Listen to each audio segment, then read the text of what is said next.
विधानसभा चुनाव नजदीक आते ही ओपिनियन पोल जारी होने लगे हैं। इसमें एक पोल में अनुमान लगाया गया है कि महायुति को महाराष्ट्र में महाविकास आघाड़ी से ज्यादा सीटें मिलेगी। इस ओपिनियन पोल पर सांसद संजय राउत ने टिप्पणी की है। उन्होंने कहा, क्या ओपिनियन पोल ब्रह्मदेव द्वारा बनाए गए हैं? यात्रा जुन्नरला आहे।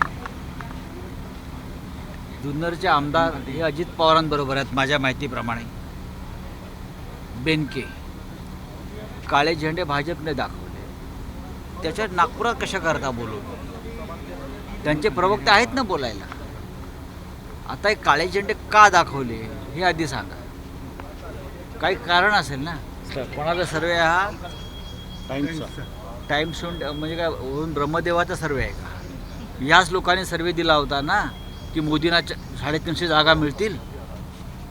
हेच ते लोक आहेत की 350 भारतीय जनता पक्ष लोकसभेला, महाराष्ट्रामध्ये 40 हे सगळे भाजप मिळून, शिवसेना, काँग्रेस आणि राष्ट्रवादी आम्ही 175 ते 180 जागा 100% जिंकतोय। या सर्वेवरती विश्वास ठेवू नका।